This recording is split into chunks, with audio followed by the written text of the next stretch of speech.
tey damay jël les 12 mois de l'année moo wax mois bu ne ku si judd lan mooy sa qualité ak sa défaut c'est juste nag de la comédie bu kenn mer janvier ñi si judd ay xolu jamaa lañ baax nañu yaatu nañu bëgg nañ nit wante dëgër nañ bopp benn xeetu dëgër bopp boo xamante ne xeeru raay sax dëgëreewu moo tax koo laaj mu ne la janvier lu judd rek boobu la jaaxal day dëgër bopp par force ñu judd février ñoom dañoo am jom am fulla am fayda neex deret yamale ñëpp ku ñëw ñu bokk ak yow wante lenn rek mooy seen cat dañuy dikkali dañuy changer du jour au lendemain bëri jikko rek mooy seen problème ñu judd mars moom bu ñëpp meloon ni ñoom kenn du am problème baax ngeen yaru ngeen xam ngeen teraanga wante ëppal rek mooy seen problème waatim avril moom yéen doo leen nitu fii li ma gën a neex si ñoom mooy dañoo set civilisé xam lu baax te di ko def lenn rek mooy seen problème dañoo gaaw a siisu juddu mai moom booy wax rafet ñoom ba yegg si ñoom rek di nga doyal fulla mu ngi si ñoom yërmande mu ngi si ñoom wante bëgg programme rek mooy seen def waatim juin moom weer boobu moom ragal du si judd leen fekk nag ñu ngi ree bëri jàmm buñ la jàppee rek nag jàpp nañ la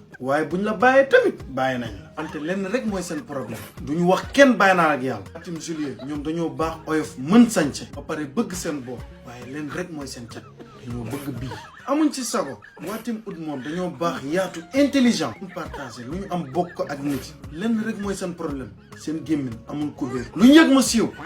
ñun waatim septembre ñun dañoo baax rafet sympa coofe xoofe doore coloré am sutura li ci gën a neex nag mooy suñu mën a sañc rek mooy suñu problème dañoo immature jamais ñu sérieux waatim octobre moom kuy seet baax si ñoom la fekk baax nga tamit si ñoom la fekk baax seen xol moo rafet benn problème rek lañ am dañoo wowle atim novembre nag dañoo taaru bëgg seen bopp teg si am fulla fonk nit nag ñàkk leen a xam wóorul benn problème dong lañ am mooy ñàkk simple waatim décembre tamit kenn du yéen ñaawoo leen bonoo leen lu baax rek ngeen xam comme seen problème lenn dong la mooy dañoo bipolaire ak leen xaar si commentaire ngeen wax ma si ban tim ngeen bokk n'oubliez pas d'aimer et d'abonner